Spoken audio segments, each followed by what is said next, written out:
ये जो झगड़ा हुआ था सारा, जब अखिलेश जी ने मंच पर मुलायम सिंह जी से काफी जिरह भी की थी सब पार्टी, जब उसके बाद उनके हाथ में आई जी, उस पूरे एपिसोड में इनका क्या रुख था?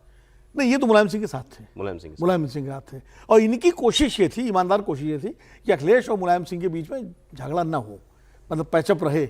लेकिन जो परिवार का मामला था, अखिलेश और रामगोपाल जी एक तरफ, शिवपाल और मुलायम सिंह जी एक तरफ, तो परिवार के मसले में आजम खां कुछ नहीं कर पाए और वो बात बढ़ गई। लेकिन ये मुलायम सिंह जी के साथ थे, ठीक इसमें कोई दूर ये भी याद रखेंगे, ये भी याद होगा ना। बिल्कुल, ये मुलायम सिंह जी के साथ थे। तो ये तो चले, आजम खान साहब की जेल से रिहाई की बात हुई। हाँ। क्या कोई वो कहते हैं ना कि भाई सीधा सीधा ना चलो, बीच का रास्ता कुछ निकालो, तो वो बीच का रास्ता कुछ नहीं निकल सकता है, राष्ट्रीय लोकदल टाइप का।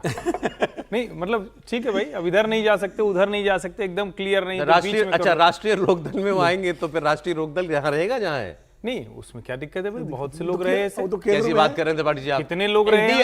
राष्ट्रीय लोकदल एनडीए में होते हुए आजम खान को ले सकता है? तो राष्ट्रीय लोकदल है ना, अब्बास अंसारी उसमें है ना, सुभाषपा नहीं वो छोड़ दीजिए, तो खैर वो थोड़ा विवादित है। भाई मंत्री हैं, सब है। राष्ट्रीय लोकदल तो है ना एनडीए में। तो राष्ट्रीय लोकदल किसको ले गए किसको पता है?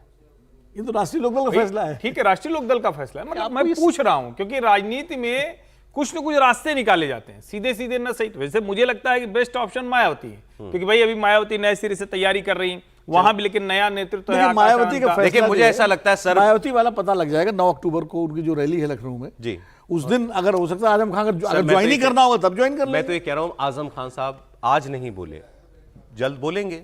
कब तक नहीं वो अपनी बात रखेंगे? अगर उन पर जुल्म हुआ है वो ये कहते हैं, तो वो फिर वो जुल्म की कहानी तो बताएंगे ना, फिर उसमें सारी बातें होंगी। तो अभी रामपुर पहुंचने दीजिए, अभी सीतापुर से रामपुर पहुंचने में लगते होंगे कुछ 4-6 घंटे, जितना नहीं 4 घंटे नहीं, सीतापुर से रामपुर 2-2.5 घंटे, 2-2.5 घंटा जो भी लगेगा। तो रामपुर पहुंचने दीजिए, थोड़ा घर में जाएंगे, परिवार से मिलेंगे, उसके बाद फिर मीडिया बाइट, वो क्या कहते हैं, माइक सामने आएगा तो आजम साहब बोलेंगे। अब जरा मैं दूसरी खबर क्या आपको बताऊं। कल हमने आपको एक खबर दिखाई थी कि उत्तर प्रदेश में हाईकोर्ट के आदेश के बाद सरकार ने एक फैसला किया है कि यूपी में लीगल डॉक्यूमेंट्स में, पुलिस रिकॉर्ड्स में, एफआईआर में किसी की जाति अब मेंशन नहीं की जाएगी। और साथ में एक और बड़ा फैसला कि अब प्रदेश के अंदर जाति के आधार पर होने वाली रैलियां वो भी नहीं हो पाएंगी। जाति को लेकर पंचायत, जातियों के महासम्मेलन, ये सब करना गैर कानूनी मान लिया गया है आपसे उत्तर प्रदेश के अंदर। यूपी में अगर किसी ने अपनी गाड़ी पर जाति का स्टिकर भी लगाया तो उसका चालान होगा। जो लोग सोशल मीडिया में जाति के महिमा मंडन और दूसरी जातियों के खिलाफ नफरत फैलाने वाला कंटेंट पोस्ट करते हैं, उनके खिलाफ आईटी एक्ट के तहत कार्रवाई होगी। और इसके लिए यूपी के जो चीफ सेक्रेटरी हैं, उन्होंने सभी जिला प्रशासन को आदेश जारी कर दिए हैं। ये हाईकोर्ट ने 19 सितंबर को एक फैसला दिया था जिसमें यूपी सरकार को पुलिस डॉक्यूमेंट्स प्रोसेस में बदलाव करने का आदेश दिया गया था। वहां से फिर ये बात आई, लेकिन अब चूंकि इसमें रैलियों की, सम्मेलनों की बात हो गई कि जाति आधारित रैलियां, सम्मेलन नहीं होंगी, तो इस पर अखिलेश यादव ने रिएक्ट किया। पहले तो सर उन्होंने एक्स पर पोस्ट किया, तो अखिलेश यादव जो हैं उन्होंने इस पर जाहिर है घेरा उन्होंने योगी आदित्यनाथ जी को, कहा 5000 साल से मन में जातिगत भेदभाव बसा हुआ है, वो कैसे दूर होगा। उन्होंने पूछा कि वस्त्र, वेशभूषा से, प्रतीक चिन्हों के माध्यम से जातिगत भेदभाव जो प्रदर्शन होता है उसको कैसे मिटाया जाएगा। सुनिए, किसी से मिलने से पहले जाति पूछने की मानसिकता को खत्म कैसे किया जाएगा। किसी का घर धुलवाने की जातिगत भेदभाव की सोच का अंत कैसे किया जाएगा। वो कहते हैं ना कि जब योगी जी मुख्यमंत्री बने तो पूरा घर धुलवाया था उन्होंने गंगा जल से, ऐसा कहा जाता है सीएम हाउस। तो ये आरोप उन्होंने लगाए। फिर अभी आज अब जब आजम खान के बहाने उनसे बात हुई तो उन्होंने एक बार फिर इस पर बोला भी, सुनते हैं।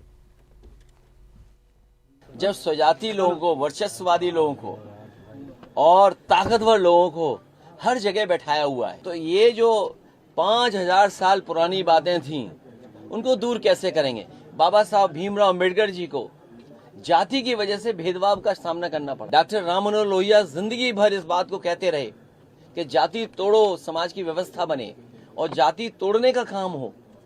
नेताजी लगातार इस बात को करते रहे, संघर्ष करते रहे, हम सब लोग जोड़ते रहे। भारतीय जनता पार्टी पीडीए से घबरा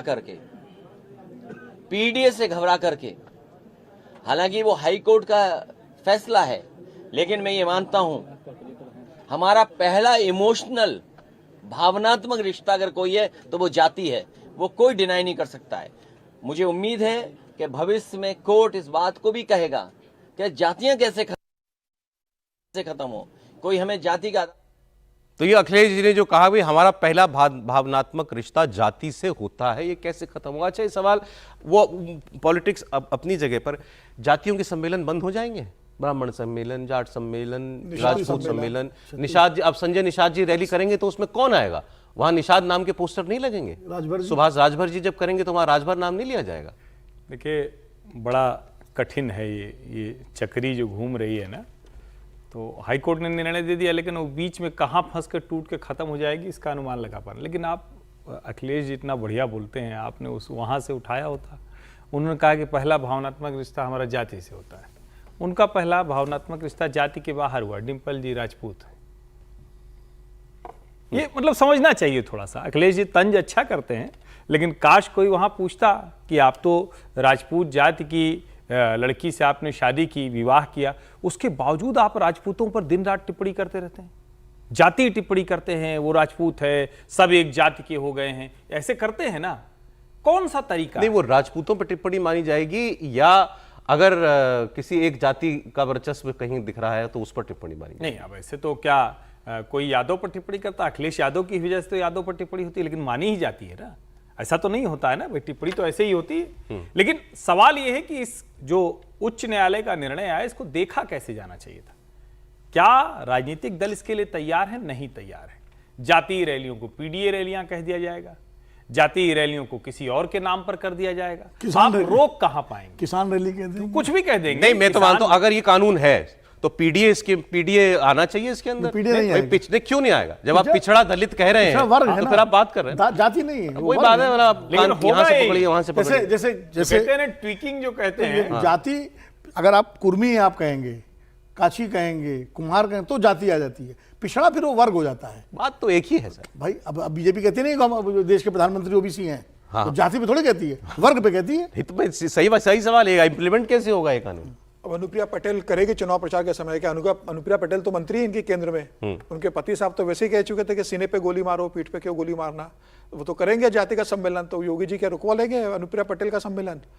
निषाद साहब करेंगे, निषाद साहब तो है ही, अभी दिल्ली में उन्होंने मीटिंग कर ली, अब सम्मेलन यूपी में करने वाले। सर, एक बात अंडरलाइन करने वाली है, हाईकोर्ट के आदेश में ऐसा नहीं था, ये रैलियों वाली बात नहीं थी, ये सरकार ने डाली। मुझे लगता है पुलिस के रिकॉर्ड, सरकार की मंशा बहुत अच्छी है। योगी आदित्यनाथ ने जो डिसीजन लिया उसकी मंशा बहुत अच्छी है कि भाई जातिगत भेद है, जो जातिगत तनाव उत्पन्न होता है वो ना हो, एक दूसरी जातियों के प्रति जो आरोप प्रत्यारोप होते हैं वो ना हो, और इससे रोक लगेगी। क्योंकि मंच से नेता जाति के नाम पर क्या बोल देते हैं, उनके अनुयायी क्या बोल देते हैं। तो मुझे लग रहा है कोशिश अच्छी है, लेकिन उसको इंप्लीमेंट आप कैसे करोगे? उत्तर प्रदेश हुआ, इतना राजनीतिक रूप से बटा हुआ, इतना जातिक रूप से बटा हुआ समाज है, उसमें आप कैसे किसी को रोकोगे और कैसे आरोप सिद्ध कर पाओगे कि जाति के आधार पर इन्होंने सम्मेलन किया? वो नाम कोई और देंगे, उससे जाति के आधार पर बात करेंगे।